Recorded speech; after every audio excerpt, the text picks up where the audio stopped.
ಈಗ ಆ ಟೈಮು ನಮಗೆ ಸಿಗ್ತಾನೆ ಇಲ್ಲ ಅಂದ್ರೆ 4 ಗೋಡೆ ಮಧ್ಯೆ ಯಾರ ಹತ್ರ ಹೇಳ್ಕೋಬೇಕು ನಮ್ದೆಲ್ಲ. ಈಗ ನೀವು ತಿಂಡ ಉಂಡ ಅಂತ ಕೇಳೋರು ಯಾರೂ ಇಲ್ಲ. ಈಗ ನೀವು ಬಂದಾಗ ನಿಮ್ಮ ಪಾಟಿಗೆ ಮೊಬೈಲ್ ನೋಡ್ಕೊಂಡು ನಿಮ್ಮ ಪಾಟಿಗೆ ನೀವು ಇದ್ಬಿಟ್ರೆ ನಮ್ಮ ಜೀವನ ಹೆಂಗೆ? ಸಮಾಜ ಸೇವೆಗೆ ಬಂದವ್ರಿಗೆ ಮನಃಶಾಂತಿ, ನೆಮ್ಮದಿ, ಪರ್ಸನಲ್ ಲೈಫ್ ಚೆನ್ನಾಗಿರೋಕ್ಕೆ ಸಾಧ್ಯನೇ ಇಲ್ಲ. ಒಂದೊಳ್ಳೆ ಬಟ್ಟೆ ಹಾಕೋದಿಲ್ಲ, ಒಂದೊಳ್ಳೆ ಊಟ ಮಾಡೋದಿಲ್ಲ, ನಮ್ದು ಯಾವ ದರಿದ್ರ ಲೈಫ್ ಇದೆ. ಯಾರು ಇವತ್ತು ಅದನ್ನ ಹೇಳಿದ್ರೆ ಹೌದಾ ಎಲ್ಲ ಸೋಷಿಯಲ್ ಮೀಡಿಯಾದಲ್ಲಿ ಕೊಚ್ಕೊಳ್ಳೋಕ್ಕೆ ಸರಿ, ಇವ್ರು ಹೇಳ್ಕೊಳ್ಳೋಕ್ಕೆ ಸರಿ ಅಂತ ಮಾತಾಡ್ತಾರೆ. ತುಂಬ ಸ್ಟ್ರಗಲ್ ಲೈಫ್ ನೋಡಿದ್ದೀವಿ ಸರ್. ಅಳಸಿದ ಅನ್ನ ತಿಂದಿದ್ದು ನೆನಪು ಇದೆ, ಕೊನೆ ಪಕ್ಷ ಮುದ್ದೆ ಕೆಳಗಡೆ ಸೀಟ್ ತಿಂದಿರೋ ನೆನಪು ಕೂಡ ಇವತ್ತು ಹಂಗೆ ಇದೆ. ಇವತ್ತು ನಮಗೆ ಯಾವುದೇ ಕಾರಣಕ್ಕೂ ದುರಹಂಕಾರ ಆಗಲಿ, ಅಹಂಕಾರ ಆಗಲಿ, ಅಹಂ ಆಗಲಿ ಇವತ್ತಿಗೂ ಬರೋದು ಬೇಡ. ಅದು ಬಂದಿದ್ದ ದಿನ ನಾವು ಈ ಭೂಮಿ ಮೇಲೆ ಇರೋದು ಬೇಡ. ಈಗ ನೀವು ಜನಸ್ನೇಹಿ ಸ್ಟಾರ್ಟ್ ಮಾಡೋಕ್ಕೆ ಮುಂಚೆ ಮ್ಯಾರೇಜ್ ಆಗಿತ್ತಾ? ಹೆಂಗಿತ್ತು? ಹೌದು ಸರ್, ಆಗಿತ್ತು. ಅಂದರೆ ಸಮಾಜ ಸೇವೆಯಲ್ಲಿ ನಾನು ಸಣ್ಣ ಪುಟ್ಟ ಕೆಲಸ ಮಾಡ್ತಾಯಿದ್ದೆ.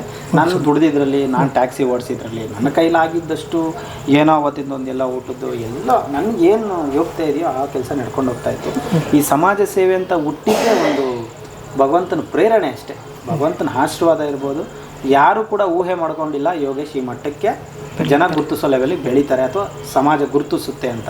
ಸೊ ಏನೋ ಗೊತ್ತಿಲ್ಲ ಸರ್, ನನಗೆಲ್ಲ ಒಂದು ಕಡೆ ಬ್ಯಾಕ್ ಬೋನ್ ಆಗಿ ಶನೇಶ್ವರ ಸ್ವಾಮಿಯವರು, ಶಿವಕುಮಾರ ಸ್ವಾಮಿಯವರು, ನನಗೆ ಗುರುಗಳಾದಂಥ ಆಟೋ ರಾಜ ಅವರು, ಆಮೇಲೆ ಇನ್ನೂ ಸಾಕಷ್ಟು ಜನ ಸಮಾಜ ಸೇವಕರು, ನನ್ನ ಹೃದಯ ಸ್ನೇಹಿತರು ಎಲ್ಲ ನನಗೇನು ಸ್ನೇಹಿತರು. ಪಿಲ್ಲರ್ಗಳು, ಒಂದು ಬಿಲ್ಡಿಂಗ್ ಸ್ಟ್ರಾಂಗ್ ಆಗಬೇಕಂದ್ರೆ ಪಿಲ್ಲರ್ಗಳು ಭಾಳ ಮುಖ್ಯ ಆಗುತ್ತೆ ಸರ್. ನೀವು ಎಷ್ಟು ದೊಡ್ಡ 10 ಅಫ್ಟೇರ್ ಬಿಲ್ಡಿಂಗ್ ಕಟ್ಟೋದೇನು ದೊಡ್ಡ ಮುಖ್ಯ ಅಲ್ಲ ಸರ್. ಅದು ಯಾರು ನಿಮಗೆ ಪಿಲ್ಲರ್ಗಳಾಗಿ ನಿಂತ್ಕೋತಾರೆ, ಯಾರು ನಿಮ್ಮ ಬ್ಯಾಕ್ ಬೋನಲ್ಲಿ ಕೆಲಸ ಮಾಡ್ತಾರೆ, ಯಾರು ನಿಮ್ಮನ್ನು ತುಂಬ ಆಳವಾಗಿ ನಂಬ್ತಾರೆ, ಆವಾಗ ನಾವು ಸಕ್ಸಸ್ ಅನ್ನೋದು ನಮ್ಮ ಹಿಂದೆನೇ ಬರುತ್ತೆ. ಸೊ ಅದಕ್ಕೆ ಮುಖ್ಯವಾದ ಕಾರಣ ನನ್ನ ವೈಫ್ಗೆ ನಾನು ಹೇಳೋಕ್ಕೆ ಇಷ್ಟಪಡ್ತೀನಿ. ಬಟ್ ಪರ್ಸ್ನಲ್ ಲೈಫಲ್ಲಿ ಅವ್ರಿಗೆ ನಾನು ತುಂಬ ಟೈಮ್ ಕೊಡೋಕ್ಕಾಗ್ತಿಲ್ಲ. ಓಕೆ, ಇನ್ನೊಂದೇನು ಅಂದರೆ ಈಗ ಅವರು ಒಂದು ಸಮಾಜ ಸೇವೆ ಮಾಡಬೇಕು, ಇಲ್ಲ ಜನಸ್ನೇಹಿ ಅನ್ನೋ ಒಂದು ಆಶ್ರಮ ತೆಗಿಬೇಕು ಅಂದಾಗ ನಿಮಗೇನಾದ್ರು ಅಂದರೆ ಇದ್ಯಾಕಪ್ಪ ಸುಮ್ಮನೆ ಕೆಲಸ ಮಾಡ್ಕೊಂಡು ಹೋಗ್ಬಿಡ್ಲಿ ಸರ್? ಈಗ ಸ್ಟಾರ್ಟಿಂಗ್ ಮಾಡಿದಾಗ ನಾವೆಲ್ಲ ಸ್ಟಾರ್ಟ್ ಮಾಡಿದಾಗ ನಮಗೆ ಊಟ ಇರಲಿಲ್ಲ. ಇವ್ರು ಹೇಳ್ದಾಗ ಅಯ್ಯೋ ನೀನು ಏನು ಹಿಂಗೆಲ್ಲ ಹೇಳ್ತಿದ್ಯಾ, ನಮಗೆ ಊಟ ಆಗೋಕ್ಕಾಗ್ತಿಲ್ಲ, ನೀನೇನು ಹಿಂಗೆಲ್ಲ ಮಾತಾಡ್ತಿದ್ದೆ, ಅದೆಲ್ಲ ಆಗುತ್ತಾ ಅಂತ ತುಂಬ ನಾವು ಹೇಳಿರೋದುಂಟು. ಹಿಂಗೆಲ್ಲ ಮಾಡೋಕ್ಕಾಗಲ್ಲ ಬಿಡಿಯೋಗೆ, ಸುಮ್ಮನೆ ನೀನು ಮಾಡ್ಕೊಂಡು ಹೋಗ್ತಿದ್ದೆ, ಏನೋ ಮಾಡು ಬಿಡು, ಆಶ್ರಮ ಎಲ್ಲ ಕಟ್ಟೋಕ್ಕಾಯ್ತದೆ ನಮ್ಮ ಕೈಲಿ, ಅದ್ರ ಬಾಡಿಗೆ ಕಟ್ಟೋಕ್ಕಾಗುತ್ತಾ? ಈಗಿರೋ 5,000 ರೂಪಾಯಿನೇ ಕಟ್ಟೋಕ್ಕಾಯ್ತಿಲ್ಲ, 2 ಮಕ್ಕಳು ಬೇರೆ ಆಗೋರು ಏನು ಮಾಡ್ಬೇಕು ನಾವು ಅಂತೆಲ್ಲ ಫೈಟ್ ಮಾಡಿದ್ದೀವಿ. ಬಟ್ ಆದರೂ ಅವರು ಕುಗ್ಗುದಿರ ನಾನು ಮಾಡೇ ಮಾಡ್ತೀನಿ ಅಂತ ನಿಂತ್ಕೊಂಡ್ರು. ಆಮೇಲೆ ಅವ್ರು ಒಂದ್ಸಲ ಹಠ ತೊಟ್ಟರೆ ಸಾಕು, ಅದು ಮಾಡೇ ಮಾಡ್ತಾರಂತ ಅದು ಸತ್ಯ. ನಿಮ್ಮ ಸಾಥ್ ಹೇಗಿತ್ತು ಅವ್ರ ಜೊತೆಗೆ? ಅವ್ರು ಮಾಡೋದಕ್ಕೆ ಪ್ರತಿಯೊಂದಕ್ಕೂ ನಾನು ನಿಂತ್ಕೊಂತೀನಿ ಸರ್. ನಾನು ಮುಂದೆ ಬರಲಿಲ್ಲ ಅಂದರೆ ನೀವು ಮಾಡಿ ಅಂತನಾದ್ರು ನನ್ನ ಬಾಯಿಂದ ಬರುತ್ತೆ, ಯಾವುದೇ ಇದು ಮಾಡಬೇಡ ಅಂತ ಹೇಳಲ್ಲ. ಈಗ ಸರ್ ನೀವು ಜನಸ್ನೇಹಿ ಸ್ಟಾರ್ಟ್ ಮಾಡೋಕ್ಕೂ ಮುಂಚೆ ಏನೇನೆಲ್ಲ ಕೆಲಸ ಮಾಡ್ತಾಯಿದ್ರಿ ತಾವು? ಸರ್, ಇದು ಜನಸ್ನೇಹಿ ಯೋಗೇಶ್ ಅವರ ಇವತ್ತಿನ ಏಳಿಗೆ ಆಗಿರ್ಬೋದು, ಇವತ್ತಿನ ಬುಡಪ್ಪ ಅವ್ರಿಗೇನು 150 ಜನ ಇದ್ದಾರೆ, ಒಂಥರ ಬಿಗ್ನೆಸ್ ಥರ ಮಾಡ್ಕೊಂಬಿಟ್ಟವ್ರೆ ಅದನ್ನು ಅಂತ ಒಂದು 10 ಜನ ಮಾತಾಡ್ಕೊಂತಾರೆ. ಅಂತ ಮಾತಾಡ್ಕೊಳ್ಳೋರ್ಗೆ ಒಂದು ಮಾತು ಹೇಳ್ಬೋದು ಸರ್. ನಾನು ಯೋಗೇಶ್ನ ನೀವು ಈ ವೇಲ್ ನೋಡೋದಕ್ಕಿಂತ ಅವ್ನು ಲೋ ಲೆವೆಲಿಂದ ಹೆಂಗೆ ಬಂದ, ಎಷ್ಟು ಕಷ್ಟಪಟ್ಟ, ಯಾವ್ಯಾವ ರೀತಿ ಜೀವನ ಸಾಗಿಸಿದ್ದಾನೆ. ಬಸ್ ಡಿಪೋದಲ್ಲಿ ಕೆಲಸ ಮಾಡಿದ್ದೀನಿ ಸರ್, ಬಸ್ ಡಿಪೋದಲ್ಲಿ ಕ್ಲೀನರಾಗಿ ಕೆಲಸ ಮಾಡಿದ್ದೀನಿ, ಬಸ್ ಗ್ಲಾಸ್ ಒರೆಸಿದ್ದೀನಿ, ಹೋಟ್ಲಲ್ಲಿ ಕ್ಲೀನರಾಗಿ ಕೆಲಸ ಮಾಡಿದ್ದೀನಿ ಸರ್. ನಾನು ಮಾಡದಿರೋ ವರ್ಕೇ ಇಲ್ಲ ಸರ್. ನಾನು ಇಂಥ ಕೆಲಸ ಮಾಡಿಲ್ಲ ಅನ್ನೋದೇ ಯಾವುದೂ ಇಲ್ಲ. ಹೂವು ಮಾರಿದ್ದೀನಿ, ತರಕಾರಿ ಮಾರಿದ್ದೀನಿ, ತೆಳ್ಳ ಗಾಡಿಲಿ ಮಾರಿದ್ದೀನಿ, ಆಯಿತಾ? ಯಾರು ಇವತ್ತು ಅದನ್ನ ಹೇಳಿದ್ರೆ ಹೌದಾ ಎಲ್ಲ ಸೋಷಿಯಲ್ ಮೀಡಿಯಾದಲ್ಲಿ ಕೊಚ್ಕೊಳ್ಳೋಕ್ಕೆ ಸರಿ, ಇವ್ರು ಹೇಳ್ಕೊಳ್ಳೋಕ್ಕೆ ಸರಿ ಅಂತ ಮಾತಾಡ್ತಾರೆ. ತುಂಬ ಸ್ಟ್ರಗಲ್ ಲೈಫ್ ನೋಡಿದ್ದೀವಿ ಸರ್. ಒಂದು ತುತ್ತು ಅನ್ನದ ಬೆಲೆ ಏನಂತನೂ ನಮಗೆ ಚೆನ್ನಾಗಿ ಗೊತ್ತಿದೆ ಸರ್. ಅಳಸಿದ ಅನ್ನ ತಿಂದಿದ್ದು ನೆನಪು ಇದೆ, ಕೊನೆ ಪಕ್ಷ ಮುದ್ದೆ ಕೆಳಗಡೆ ಸೀಟ್ ತಿಂದಿರೋ ನೆನಪು ಕೂಡ ಇವತ್ತು ಹಂಗೆ ಇದೆ ಸರ್. ಇವತ್ತಿಗೂ ನಮಗೆ ಯಾವುದೇ ಕಾರಣಕ್ಕೂ ದುರಹಂಕಾರ ಆಗಲಿ, ಅಹಂಕಾರ ಆಗಲಿ, ಅಹಂ ಆಗಲಿ ಇವತ್ತಿಗೂ ಬರೋದು ಬೇಡ. ಅದು ಬಂದಿದ್ದ ದಿನ ನಾವು ಈ ಭೂಮಿ ಮೇಲೆ ಇರೋದು ಬೇಡ ಸರ್. ಯಾಕಂದರೆ ಸುಮ್ಮನೆ ಮಾತಾಡೋದಲ್ಲ ಸರ್. ಈಗ ಸೋಷಿಯಲ್ ಮೀಡಿಯಾ ಅಂತ ಅಂದರೆ ಏನಾಗ್ಬಿಟ್ಟಿದೆ, ಒಂದು ಒಳ್ಳೆ ಪ್ಲಾಟ್ಫಾರ್ಮ್ ಇದು. ಇದರಲ್ಲಿ ಏನಾದರೂ ಒಂದು ಒಳ್ಳೇದು ಮಾಡ್ತಾಯಿದ್ರೆ ಇನ್ನು ಕೆಲವರು ಸಹಿಸೋಕ್ಕಾಗದಿರೋರು ಏನೋ ಮಾತಾಡ್ತಾರೆ, ಏನೋ ಕಮೆಂಟ್ ಹಾಕ್ತಾರೆ, ಒಂದೊಳ್ಳೆ ಬಟ್ಟೆ ಹಾಕೋಂಗಿಲ್ಲ, ಒಂದೊಳ್ಳೆ ಹೋಟ್ಲು ಊಟ ಮಾಡೋಂಗಿಲ್ಲ. ನಮ್ದು ಯಾವ ದರಿದ್ರ ಲೈಫ್ ಸರ್ ಇದು ಅನಿಸ್ತಾ? 100% ಅನಿಸುತ್ತೆ. ಈಗ ನೀವು ನನಗೆ ಏನೋ ಯೋಗೇಶ್ ಒಳ್ಳೆ ಕೆಲಸ ಮಾಡ್ತಾನೆ ಅಂತ ಸಹಾಯ ಮಾಡಿಬಿಟ್ರಿ ಸರ್.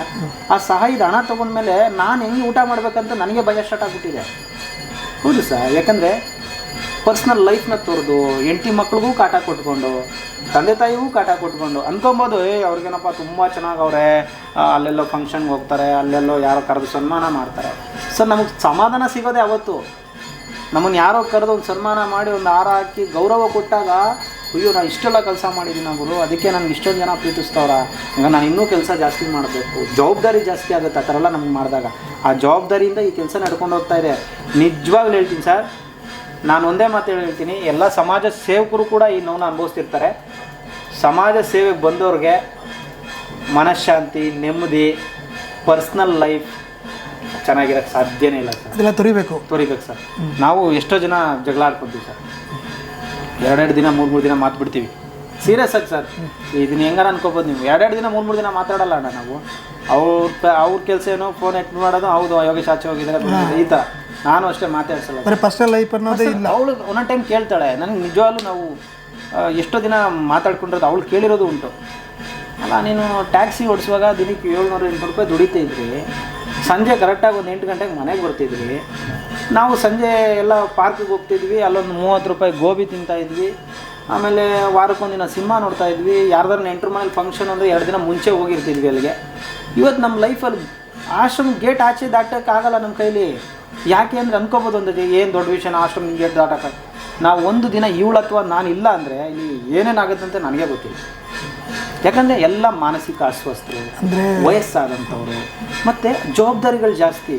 ನಾಳೆ ದಿನ ಏನೇ ಆದರೂ ಕೂಡ ಒಳ್ಳೆ ಕೆಲಸ 100 ಮಾಡಿ ಸರ್, ಯಾವುದಕ್ಕೂ ನಿಮ್ಗೆ ಲೈಕ್ ಸಿಗಲ್ಲ, ಯಾವುದು ನಿಮಗೆ ಪ್ರಶಂಸೆ ಸಿಗಲ್ಲ. ಕಮ್ಮಿ ಕೆಟ್ಟ ಕೆಲಸ ಒಂದು ತೋರಿಸಿ, ನಾಳೆ ಎಂಟೈರ್ ಕರ್ನಾಟಕ ನ್ಯೂಸಲ್ಲಿ ಇರ್ತೀನಿ ನಾನು.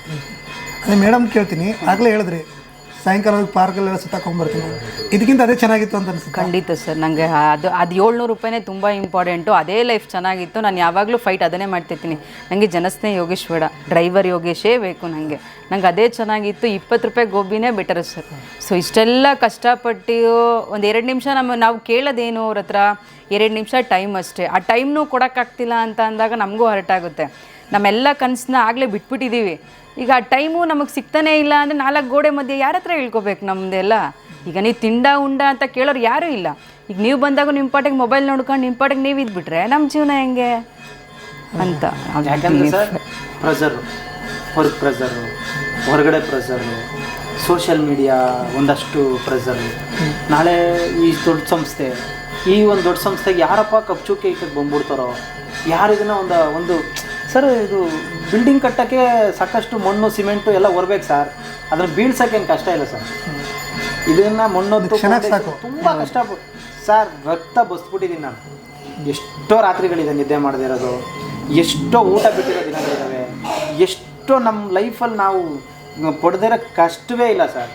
ಸಾಲ ಮಾಡ್ಕೊಂಡಿದ್ದೀವಿ, ಬಡ್ಡಿ ತೊಗೊಂಡಿದ್ದೀವಿ. ನಿಮ್ಮ ಅಮ್ಮನಂತನೂ ಅನ್ಸ್ಕೊಂಡಿದ್ದೀನಿ ಸರ್ ನಾನು. ಬಡ್ಡಿ ಕೊಟ್ಟಿರೋರ ಹತ್ರ ಅಲ್ಲ, ನೀನು ಏನಾದರೂ ಮಾಡ್ಕೊಳ್ಳೋ, ನೀನು ಸಮಾಜ ಸೇವೆನೆಲ್ಲ ಮಾಡ್ಕೊ, ನಮ್ಮ ದುಡ್ಡು ಕೊಡು ಫಸ್ಟು, ನೀನು ಏನಾದರೂ ಮಾಡ್ಕೊ. ಇವತ್ತು ನನ್ನ ಲೈಫ್ ಒಂಚೂರು ಚೆನ್ನಾಗಿದ್ದೀನಿ ಸರ್, ಇಲ್ಲ ಅಂತಲ್ಲ. ಜನ ಸಪೋರ್ಟ್ ಸಿಗ್ತಾ ಇದೆ, ಪ್ರೀತಿ ಆಶೀರ್ವಾದ ಸಿಗಿ ಏನೋ ನಡ್ಕೊಂಡು ಹೋಗ್ತಾ ಇದೆ. ನಾನು ಶುರು ಮಾಡಿದಾಗ ನೀನು ಸಮಾಜ ಸೇವೆನಾರ ಮಾಡ್ಕೊ, ಏನಾರ ಮಾಡ್ಕೊ, ಫಸ್ಟ್ ದುಡ್ಡು ಕೊಡು. ಅರ್ಥ ಆಯ್ತಾ?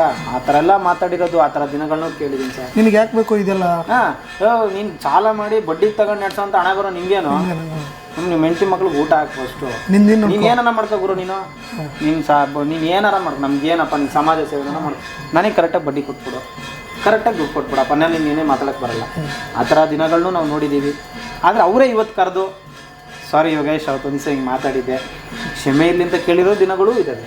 ಸೊ ಲೈಫಲ್ಲಿ ಅಪ್ ಆ್ಯಂಡ್ ಡೌನ್ಸ್ ಎಲ್ಲ ನೋಡ್ಕೊಂಡು ಬಂದ್ಬಿಟ್ಟಿದ್ದೀನಿ ಸರ್. ಇಷ್ಟು ಚಿಕ್ಕ ವಯಸ್ಸಿಗೆ ನಮ್ಗೆ ಏನೆಲ್ಲ ಅವಮಾನಗಳು ಸರ್. ಇನ್ನು ಅವಮಾನ ಮಾಡೋದಕ್ಕೆ ಜನ ಕೈಲಿ ಆಗಲ್ಲ ಸರ್. ಯಾಕಂದರೆ ಅಷ್ಟು ಮೀರಿಬಿಟ್ಟಿದ್ದೀನಿ ನಾನು. ಒಂಥರ ಹೆಂಗೆ ಅಂತ ಹೇಳಕ್ಕೆ ಬರಲ್ಲ. ಅದು ಅಷ್ಟು ಮೀರಿ ಒಂಥರ ಬಂಡೆ ಥರ ನಿಂತ್ಕೊಬಿಟ್ಟಿದ್ದೀನಿ. ಎಷ್ಟು ಚೆನ್ನಾರ ಕಲ್ಲು ಹೊಡ್ಕೊಳ್ಳಿ, ಆ ಕಲ್ಲನ್ನೇ ಮೆಟ್ಲು ಮಾಡ್ಕೊಂಡು ನಾನು ಪಾಡಿ ನಾವು ಹೋಯ್ತಾ ಇರ್ತೀನಿ ಅನ್ನೋ ಥರ. ಈಗ ಇನ್ನೊಂದು, ಈಗ ಆಶ್ರಮ ಅನ್ನೋದು ಆಗಲೇ ನೀವೇ ಹೇಳಿದ್ರೆ ಆಶ್ರಮ ಒಂದು ಬಿಸ್ನೆಸ್ ಆಗಿಬಿಟ್ಟಿದೆ ಅಂತ ಆಗಿದೆಯಾ ಸರ್? ಬಿಸ್ನೆಸ್ ಅಂತ ಹೇಳಕ್ಕೆ ಬರಲ್ಲ ಸರ್. ಯಾಕೆ ಗೊತ್ತಾ? ನೋಡಿ, ಈ ಸಮಾಜದಲ್ಲಿ ಒಳ್ಳೆ ಕೆಲಸ ಮಾಡೋರು ಎಷ್ಟು ಜನ ಸಿಗ್ತಾರೆ ನಿಮಗೆ? ನೋಡಿ ಸರ್, ಕೆಟ್ಟ ಕೆಲಸ ಮಾಡಿದವನು ಸತ್ತೋಗ್ತಾನೆ, ಒಳ್ಳೆ ಕೆಲಸ ಮಾಡಿದವನು ಸತ್ತೋಗ್ತಾನೆ.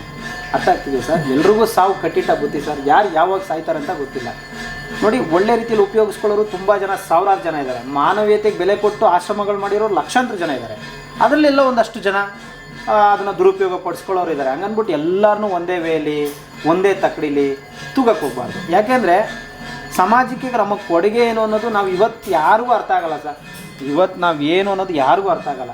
ಒಂದು ದಿನ ಅರ್ಥ ಆಗುತ್ತೆ. ಅವತ್ತು ನಾವು ಇರಲ್ಲ, ಏನು ಪ್ರಯೋಜನ? ಅವತ್ತು ನಮ್ಮ ಹುಡುಗ ಇವನು ಒಳ್ಳೆ ಸಮಾಜ ಸೇವಕ, ಅವತ್ತು ತಗೊಬಂದು ತಗೊಂಬಂದು ಇವನಿಗೊಂದು ಹಾರ ಹಾಕ್ರು ಅಂತ, ಸತ್ತ ಮೇಲೆ ಒಂದು ಹಾರ ಹಾಕ್ತಾರೆ, ಸತ್ತ ಮೇಲೆ ಒಳ್ಳೆ ಹುಡುಗ ಅಂತಾರೆ. ಸತ್ತ ಮೇಲೆ ಪಟಾಕಿ ಹೊಡಿತಾರೆ, ಸತ್ತ ಮೇಲೆ ಮೆರವಣಿಗೆ ಮಾಡ್ಕೊಂಡು ಕರ್ಕೊಂಡು ಹೋಗ್ತಾರೆ. ಬದುಕಿದ್ದಾಗ ಮಾಡ್ರಯ್ಯ, ಖುಷಿ ಪಡೋಣ ಒಂಚೂರು. ಬದುಕಿದ್ದಾಗ ಶಬಾಷನಿ, ಬದುಕಿದ್ದಾಗ ಸಾಥ್ ಕೊಡಿ ಸಾಕು. ಬದುಕಿದ್ದಾಗ ಸಪೋರ್ಟ್ ಮಾಡಿ. ಏಯ್ ನೀನು ಒಳ್ಳೆ ಕೆಲಸ ಮಾಡ್ತಿದ್ಯೋ ಬಿಡ್ತಿದ್ಯೋ, ನಿನ್ನ ಸವಾಸ ನೋಡಪ್ಪ, ನಿನಗೆ ನಾನೇನು ಕೊಡೋಕ್ಕಾಗಲ್ಲ, ನಿನ್ನ ಬಗ್ಗೆ ನಾನು ಕೆಟ್ಟದಾಗ ಮಾತಾಡಲ್ಲ, ನೀನು ಹಣೆ ಬರ, ನೀನು ಒಳ್ಳೇದು ಮಾಡ್ತೀಯೋ ಕೆಟ್ಟದ್ದು ಮಾಡ್ತೀಯೋ ದೇವ್ರು ಇದನ್ನು ನೋಡೋಕ್ಕೆ. ಆ ಥರ ಯಾಕೆ ಯೋಚನೆ ಮಾಡಲ್ಲ? ನಾನು ನಿಜವಾಗ್ಲು ಸರ್ ನನ್ನ ಕೈಲಿ ಒಳ್ಳೇದು ಮಾಡೋಕ್ಕಾಗಕ್ಕೆ ಇಲ್ಲ, ನನಗೆ ಯೋಗ್ಯತೆ ಇಲ್ಲ ಅಂದರೆ ನಾನು ಯಾರ ಬಗ್ಗೆನೂ ಕೆಟ್ಟದ್ದು ಮಾತಾಡೋಕ್ಕೂ ಯೋಗ್ಯತೆ ನನಗಿಲ್ಲ ಸರ್. ನಾನೊಬ್ರಿಗೆ ಅನ್ನ ಹಾಕೋಕ್ಕೆ ನನಗೆ ಆಗ್ತಾ ಇಲ್ಲ ಅಂದಮೇಲೆ ಇನ್ನೊಬ್ರ ಬಗ್ಗೆ ಮಾತಾಡೋ ಯೋಗ್ಯತೆ ನನಗೇನಿದೆ? ನನ್ನ ಕೆಲಸ ನಾನು ಮಾಡ್ತೀನಿ, ಆ ಕೆಲಸಕ್ಕೆ ಪ್ರತಿಫಲ ದೇವ್ರು ಕೊಡ್ತಾರೆ. ಆ ದೇವ್ರನ್ನ ನಂಬಿ ಕೆಲಸ ಮಾಡಬೇಕೇ ಹೊರತು ತುಂಬ ಎಕ್ಸ್ಪೆಕ್ಟೇಷನ್ ಮಾಡಲ್ಲ ಸರ್. ನನ್ನ ಲೈಫಲ್ಲಿ ನಾನು ಇದನ್ನು ತುಂಬ ಅಳವಡಿಸ್ಕೊಂಡಿದ್ದೀನಿ. ಯಾರನ್ನ ನೀವು ತುಂಬ ನಂಬಿ, ಯೋಗೇಶ್ ನೀವು ಮಾಡಿ, ಯೋಗೇಶ್ ನಿಮ್ಮ ಬೆನ್ನಿಂದೆ ನಾನಿದ್ದೀನಿ, ನಿಮ್ಗೇನು ಬೇಕು ಕೇಳಿ ಮುಂದಿನ ವಾರ ನಿಮಗೆಲ್ಲ ತಲುಪಿಸ್ಬಿಡ್ತೀನಿ ಅಂದವ್ರನ್ನೆಲ್ಲ ನಾನು ತುಂಬ ಜನ ನೋಡಿದ್ದೀನಿ ಸರ್. ಯಾರು ಸಪೋರ್ಟ್ ಮಾಡಲ್ಲ, ಯಾರು ಮಾಡಲ್ಲ ಸರ್. ಯಾರು ಸಹಾಯ ಮಾಡ್ತಾರೆ ಅಂದರೆ ಕಷ್ಟ ಸುಖ ಗೊತ್ತಿರೋರು, ಮಾನವೀಯತೆ ಮೌಲ್ಯಗಳಿರೋರು, ಒಂದೊಂದು ರೂಪಾಯಿಗೆ ಕೂಲಿ ಮಾಡಿ ಟ್ಯಾಕ್ಸಿ ಓಡಿಸ್ಕೊಂಡು ಆಟೋ ಓಡಿಸ್ಕೊಂಡು ಏನೋ ತರಕಾರಿ ವ್ಯಾಪಾರ ಮಾಡಿಕೊಂಡು ಇಂಥ ಕೆಲಸ ಮಾಡೋಂಥವ್ರೆ ಸಹಾಯ ಮಾಡೋದು. ದುಡ್ಡಿರೋರು ಯಾರೂ ಮಾಡಲ್ಲ ಸರ್. ಇದು ನನ್ನ ಓಪನ್ ಸ್ಟೇಟ್ಮೆಂಟ್ ಇದೆ.